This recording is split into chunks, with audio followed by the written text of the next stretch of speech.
Good morning all of you.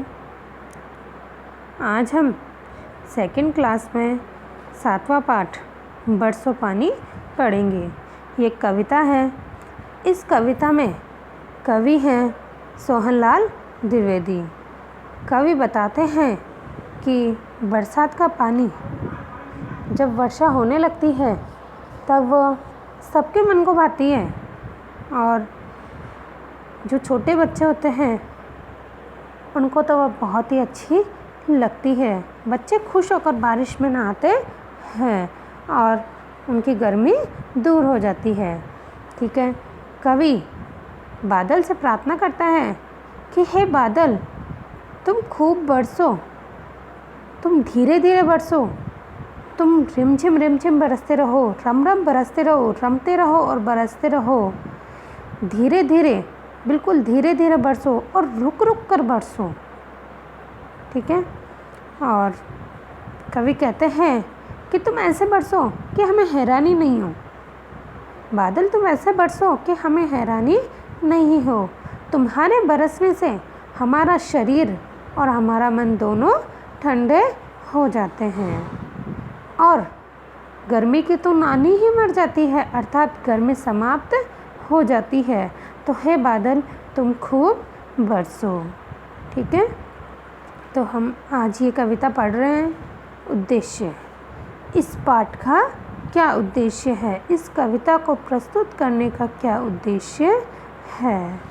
तो देखिए, कवि सोहनलाल द्विवेदी। इस कविता के कवि कौन हैं? कवि सोहनलाल द्विवेदी ने इस कविता में बारिश की बात की है। कवि ने बारिश होने के लिए बादलों से आह्वान किया है। बारिश होते ही चारों ओर हरियाली छा जाती है। बारिश होते ही आपने भी देखा है ना, अभी जो मौसम चल रहा है उसमें चारों तरफ हरियाली हरियाली छाई हुई है। वैसे ही बारिश होते ही हरियाली छा जाती है। सब बच्चे खुश हो जाते हैं और बारिश में नहाते हैं और उनकी गर्मी दूर हो जाती है। ठीक है। अब देखिए पाठ। ये कविता है। बरसो बादल बादल बरसो पानी। यहाँ बादल बादल 2 बार आया है। ठीक है। कवि बादल से प्रार्थना करता है या बादल को कहता है कि हे बादल, तुम पानी बरसाओ, तुम बरसो पानी बनकर। ठीक है। आज नहाएंगे मनमानी, आज हम अपनी इच्छा से खूब नहाएंगे। ठीक है। रिमझिम बरसो, रम रम बरसो। कवि बादल से कहते हैं कि तुम धीरे धीरे वर्षा करो, रम रम रमते रमते वर्षा करो और धीरे धीरे रुक रुक कर बरसो, जिससे कि हमें आनंद आए, हमें खुशी मिले, जिससे हो न हमें हैरानी। बादल बादल बरसो पानी। कवि कहते हैं कि बादल, तुम ऐसे बरसो जिससे कि हमें हैरानी भी नहीं हो। ठीक है। ठंडा ठंडा तन हो मेरा, ठंडा ठंडा मन हो मेरा। कवि कहते हैं कि हे बादल, तुम्हारे बरसने से मेरा शरीर, तन का अर्थ होता है शरीर, मेरा शरीर तो ठंडा ठंडा हो जाएगा। ठंडा ठंडा मन हो मेरा, और मेरा मन भी ठंडा ठंडा हो जाएगा। ठीक है। मर जाए गर्मी की नानी, मर जाए, समाप्त हो जाए गर्मी, उष्णता की नानी। बादल बादल बरसो पानी। कवि बादल से कहता है हे बादल, तुम बारिश करो जिससे कि ये गर्मी समाप्त हो जाए, गर्मी की नानी ख़त्म हो जाए, मर जाए, समाप्त हो जाए। ठीक है। हम इस कविता को दोबारा करते हैं।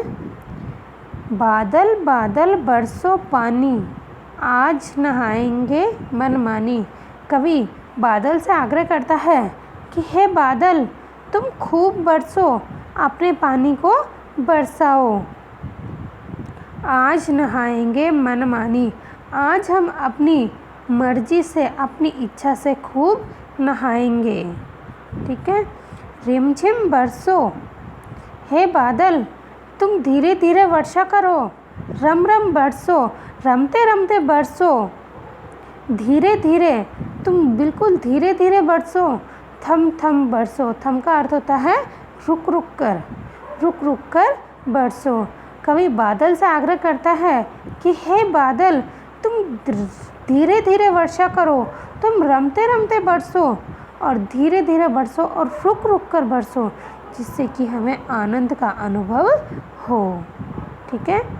जिससे हो ना हमें हैरानी, अगर तुम ऐसे बरसोगे तो हमें कोई हैरानी नहीं होगी, हमें कोई आश्चर्य नहीं होगा। हैरानी का अर्थ होगा आश्चर्य। बादल बादल बरसो पानी, हे बादल तुम अपना पानी बरसाओ। ठंडा ठंडा तन हो मेरा, ठंडा ठंडा मन हो मेरा। कवि कहते हैं कि हे बादल तुम वर्षा करो, अब वर्षा हो जाएगी, अगर वर्षा हो जाएगी तो मेरा जो तन का अर्थ होता है शरीर, मेरा शरीर ठंडा ठंडा हो जाएगा। ठंडा ठंडा मन हो मेरा, और तुम्हारे बरसने से मेरा मन, मेरा चित्त भी ठंडा ठंडा हो जाएगा, अर्थात मुझे बहुत खुशी होगी। ठीक है। आगे देखिए, मर जाए गर्मी की नानी। मर जाए का अर्थ होता है समाप्त होना, गर्मी उष्णता। कवि कहते हैं कि हे बादल तुम बरसो, जिससे कि जो गर्मी की नानी है, जो गर्मी है वो समाप्त हो जाए और हमें आनंद, हमें खुशी मिले। ठीक है। ये पाठ आपको, ये कविता आपकी कॉपी में आपको उतारनी है। ठीक है।